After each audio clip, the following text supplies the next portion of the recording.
수업 연구 시스템을 만들려고 하면은 수업 연구 시스템을 만들어 들어갈 때 선생님들이 수업 연구에 대한 이론을 가지셔야 됩니다. 수업을 어떤 이론, 어떤 배움을 나는 만들어내겠다라는 이야기거든요. 수업 속의 배움을 어떤 모양으로 만들 것이다. 어떤 색깔의 수업을 나는 만들어 갈 것이란 겁니다. 그래서 여기서 이야기하는 이제 수업 이론, 배움의 이론이라는 건, 수업 연구에 대한 이론이라는 거는 이미 배움의 공동체에서는 말씀드렸듯이 세 가지입니다. 그 수업의 세 가지 요소를 조직하여 넣는 겁니다. 첫째는 뭐냐 그러면은 이 배움의 공동체의 수업은 활동, 협동, 표현이었죠. 그죠? 그래서 첫 번째는 가능한 사물이나 사건, 현실, 생활인 겁니다. 사물을 수업에 포함시키는 겁니다. 수업 이론, 배움의 이론은 수업에는 배움이 있는 수업을 만들기 위해 가지고는 사물을 넣는 거거든요. 그 다음 소집단 활동을 넣는 겁니다. 그 다음에 표현을 공유하는 거거든요. 이게 배움의 공동체에서 배움의 이론입니다. 수업을 만들 때. 이 이론을 가지고 수업을 만드셔야 된다는 이야기거든요. 그래서 이 표현을 공유하기 위해 가지고는 듣는 일이 중요했고, 듣는 일이 중요하기 때문에 학교의 교실 배치를 D자로 만든 겁니다. 그죠? 이러한 어떤 배움의 이론을 가지자라는 이야기입니다. 또 하나는 뭐냐 그러면은 수업 연구 시스템을 갖추려고 하면은 배움을 만든다, 학교를 만든다라는 일이 같은 이야기라는 겁니다. 학교 만들기는 바로 배움 만들기라는 이야기거든요. 학교의 중심이 배움이라는 이야기입니다. 배움 만들기. 그 다음에 이제 학교 중심을 배움 만들기로 보고 배움을 중심으로 학교를 만든다고 하면은 배움하고 돌봄, 요 두 가지가 같이 움직여줘야 됩니다. 그죠? 요 두 가지를 가지고 활동 시스템을 구축해 들어가는 겁니다. 요걸 이제 쉽게 이야기하면 일반적으로 학교에 나와 있는 어떤 행정적인 용어를 가지고 한다 그러면은 수업하고 생활지도겠죠. 그죠? 교과 활동하고 생활지도가 들어가는 겁니다. 여기서 이 생활지도의 영역만을 여기 돌봄을 이야기하는 게 아닙니다. 그죠? 수업 안에서도 돌봄이 일어나는 거거든요. 아이들 간에도 그렇고 교사와 아이들 간에도 마찬가지고. 그래서 이렇게 배움과 돌봄을 가지고 활동 시스템을 구축하면서 이제 구조를 단순화시켜 가야 됩니다. 수업 연구의 구조를. 그래서 한 사람 한 사람의 배움을 보장하고 교사와 학습자 간의 관계를 부드럽게 만드는 겁니다. 부드럽게 만들고 수업 공개와 협의에는 세트화해 들어가는 거거든요. 이게 바로 학교를 배움 만들기로 만들어가는 과정인 겁니다.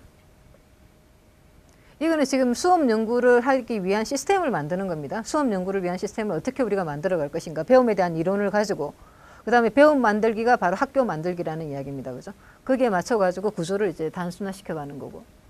그렇다면은 실제로 이제 이 수업 연구 시스템을 만들어갈 때 실천 수준에서의 배움의 질을 높이기 위해 가지고는 어떻게 할 것이냐라는 이야기거든요. 연구 시스템 안에서는. 실천 수준에서 배움의 질을 높이기 위해 가지고는 수업 구상 단계에서는 이미 이야기한 것처럼 질문, 탐구, 표현으로 만드는 겁니다. 요 세 가지 요소를 포함시키는 겁니다.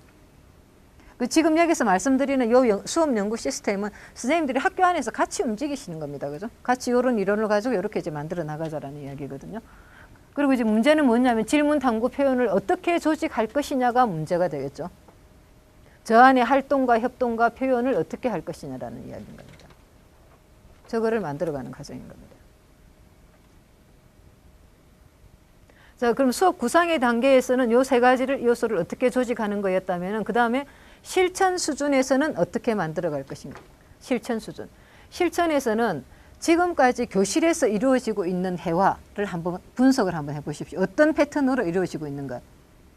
지금까지 교실에서 이루어지는 회화라는 건 여기 나와 있는 것처럼 발문, 누군가 이야기합니다. 그죠? 발문하고 거기에 응답하고 그 다음에는 이 응답이 맞는가 틀리는가에 대한 평가로 들어갔습니다. 이 패턴이거든요. 그래서 발문, 응답, 평가의 패턴으로 있는 교실 회화를 발문과 응답과 표현의 공유로 바꾸는 겁니다. 실천에서는.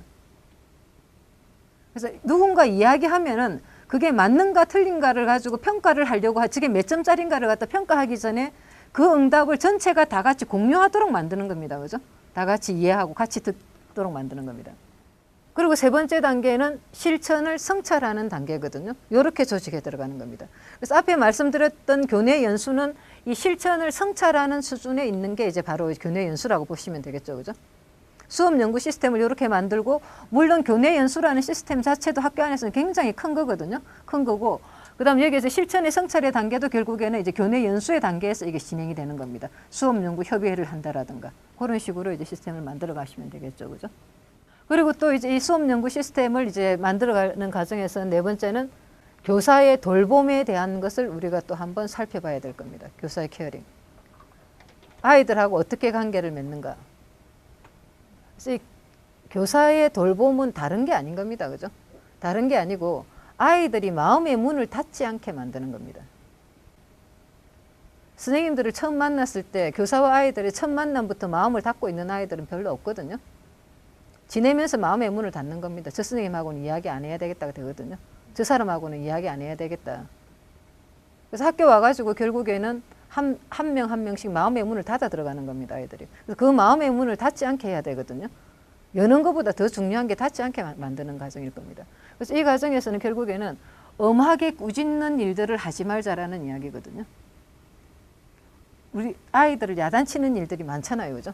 그 야단의 효과보다는 칭찬의 효과가 더 큽니다. 그죠? 안아주는 이야기거든요. 그래서 소리 지르고 큰 소리로 아이들 야단치는 일을 절대 하지 말자라는 겁니다. 그래서 이렇게 한 번씩 가는 학교지만은 정말 일본 학교에서 놀라운 게 저런 점들이거든요. 어느 순간 어떤 곳에서든 간에 저런 장면을 갖다가 보지를 못했습니다. 개별적으로 제가 개인적으로 학교에 가더라도 선생님들이 소리 지르고 아이들 야단치고 하는 이런 부분들을 학교에서 굉장히 이런 부분들을 관리를 하거든요. 아이들한테 소리 지르고 막 아이들 야단치고 하는 거 절대 못하게 하는 겁니다. 그 앞에 이제 그 사례로 소개해드렸던 가쿠유 중학교 같은 경우 있죠, 그죠? 그 학교도 마찬가지거든요. 그 학교 교장 선생님이 선생님들한테 굉장히 당부했던 부분들인 겁니다. 이런 거. 왜 애들이 워낙 문제를 많이 일으키니까 학교 오면 야단맞을 일밖에 없잖아요. 그죠? 그 뭐 하나 잘못할 때마다 끌어다가 야단치는 겁니다. 그래서 그거 하지 말자라는 거. 그러니까 큰 소리로 화내지 말자 아이들한테. 그 조용히 기다리면 되는 거. 그게 더 무섭다 했잖아요. 그래서 큰 소리로 화내기보다.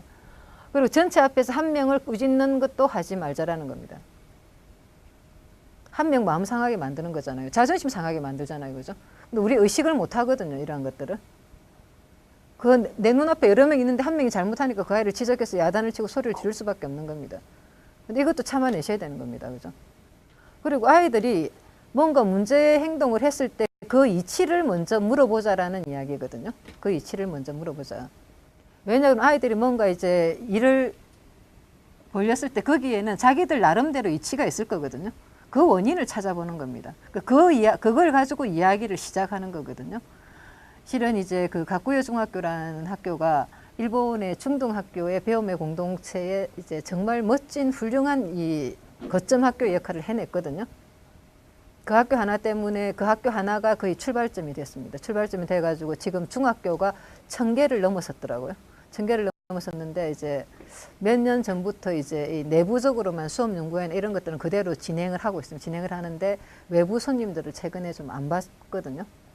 안 봤는데 안 받게 된 이유가 이제 학교 안에 이런 일이 발생을 한 겁니다. 이런 해서는 안 되는 일들. 지금까지 앞에 이제 교장 선생님이 정말 아이들하고 선생님들하고 만들어 왔던 이게 어느 순간에 이제 망가지는 일이 만들어진 겁니다. 그래서 여기서도 아이들이 공부에 몰두할 수 있고 학교가 변화했던 게 선생님들이 자기들을 믿어준 거거든요. 공부하라고 다그치기보다는 이 아이들의 이야기를 들어주고 그 아이들의 눈높이에서 같이 생각하고 그걸 수업 속에서 선생님들이 실천한 거잖아요. 생활 지도로 따로 상담실에 불러가지고 문제를 이야기한 것이 아니라 수업 속에서 그 아이들의 어려움을 듣고 그 아이들의 어려움에 끝까지 선생님들이 반응을 하고 넘어간 이렇게 만들어낸 겁니다. 만들어냈는데 이제 학교 안에 좀 이제 안 좋은 일이 있었더라고요. 보니까 안 좋은 일이 아니고 그맘때 이제 아이들이니까 일본의 학교에 실내화를 이렇게 신고 들어가거든요. 실내화를 신고 들어가는데 어떤 아이가 이제 실내화를 안 신고 신발을 그대로 신고 들어갔나 봐요. 신발을 신고 들어가고 이렇게 하고 이제 몇 번 이렇게 그런 아이들이 왔다 갔다 하면서 했겠죠. 있으니까 이걸 보고는 이제 교장 선생님이 경찰을 학교에다 부른 겁니다. 신발 갈아 신고 들어가고 지도를 좀 부탁하는데 일본의 학교가 경찰을 부를 수 있거든요. 왜냐하면 80년대 교내 폭력이 굉장히 심각했었거든요. 그래서 뭐 학교 안에 뭐 유리창이 뭐 안 남아 있는 학교들이 많았습니다. 그 유리창 가는 데만 1년에 1000만 원씩 들어갔다 그러거든요. 우리나라 돈으로. 계속적으로 뭐 자고 나고 그래서 아예 뭐 유리창을 안 띄웠다 그러더라고요. 어떤 학교들은. 그 정도로 학교가 굉장히 이제 뭐 황폐화되어 있었던 거죠. 이 학교도 그런 학교였거든요. 그런 학교인데 이제 선생님하고 아이들하고는 관계를 이제 만들어냈는데 이제 교장 선생님이 이제 해가지고 그래서 이 교사들하고도 교장 선생님이 소통을 안 하고 이 학교의 교장 선생님 그 이후에 여러 차례 바뀌었거든요. 여러 차례 바뀌어도 모델 학교에서 계속 해왔는데 이제 이 교장 선생님이 와가지고 그런 이제 일이 일어난 겁니다. 그 일이 이제 여러 차례 일어난 거지 뭐 몇 번. 일어나고 나니까 이제 아이들만 등을 돌리는 게 아니라 학부모들이 학교에 등을 돌려버리는 겁니다. 저 학교는 우리가 믿을 수 없는 학교다가 되는 겁니다. 그래서 지금 아이들도 그렇고 학부모가 지금 등을 돌려버리니까 지금 심각한 상태죠. 그죠? 선생님들도 해나가기가 얼마나 힘들겠습니까? 지금 이제 지속은 하고 있는데 그래서 그 가운데 중간에 이제 굉장한 어려움을 겪었던 겁니다. 그래서 아이들도 이제 이런 학교는 우리 다니기 싫다 그러고 막 그런 일들이 일어났거든요. 그래서 그런 일들이 결국에 또 아이들을 저렇게 또 만들기도 하고 또 이렇게 하나하나 이런 것들을 지켜낼 때 정말 아이들을 마음으로 안아내고 그 아이들과 같이 이렇게 동참에 들어갈 때 아이들을 또 학교에 다시 수업에 불러들이는 거잖아요. 그죠? 그래서 모두 다 불러들여가지고 만들었던 학교인데 이제 그런 일들이 또 결국에는 아이들을 또 학교를 힘들게 만들어가는 과정이기도 하더라고요. 그래서 아이들을 꾸짖고 남들 앞에서 창피를 주고 하는 일, 이런 일은 이제 절대 하지 말자라는 이야기거든요. 그 다음 두 번째는 문제를 안고 있는 아이들이 가장 가까이 있는 어른이 그 아이들의 상담자가 되어야 됩니다. 그죠? 상담 선생님이 상담자가 되는 게 아니라 아이들의 가장 가까이 있는 어른이 그 버팀목입니다. 부모하고 담임 선생님, 선생님들이잖아요. 그죠? 선생님들이 그 역할을 같이 하자라는 겁니다. 그래서 그야말로 아이들이 몸으로 나타내는 아이들의 신호를 갖다가 읽어내자라는 이야기거든요. 그 아이들의 행동을 이상 행동으로 보지 말고 그 아이가 지금 무엇을 이야기하고 싶은가. 그래서 그야말로 함께 공진하자라는 이야기인 겁니다. 아이들하고 같이 공진하자라는 이야기입니다. 그래서 이런 것도 결국에는 보면은 수업 공개 때 비디오 촬영해가지고 보면 이런 장면들 많이 나오거든요. 누가 고개를 숙이고 있고 누가 어떻게 힘들어하고 있는 거. 그래서 수업 공개하거나 할 때 영상을 촬영해갖고 그게 그날 하루만 보고 마는 게 아니라 선생님들이 자주 봅니다. 그래서 보면서 아이들 이야기할 때마다 그런 영상을 들여다보면서 아이들을 읽어내는 거거든요. 그러면서 아이들을 갖다가 이제 케어해 들어가는 겁니다. 정말 이 선생님들이 하실 일이 굉장히 많잖아요. 수업에 가르치는 일은 많이 다가 아니거든요. 그래서 그 가르치는 일이 정말 아이들의 배움으로 이어지려고 하면은 이런 케어링이 같이 동반되어져야 될 겁니다. 배움 자체가 케어링이 돼야 되잖아요. 그죠? 아이들의 그 몰라서 당황하는 그 목소리도 읽어내고 그러한 것들 하나하나씩 다 드러내는 그런 어떤 수업이 만들어져야 되니까. 그리고 이제 이 수업 연구 시스템을 구축하기 위해 가지고 교내 연수가 이제 확립이 되어야 되는 겁니다. 교내 연수를 통해서 수업 연구 이제 시스템을 구축해 들어가는 거거든요. 그래서 이 교내 연수를 확립하는 요구는 이미 이제 말씀을 드렸죠, 그죠? 그래서 그러한 과정들로 이제 교내 연수를 확립해 들어가자라는 이야기.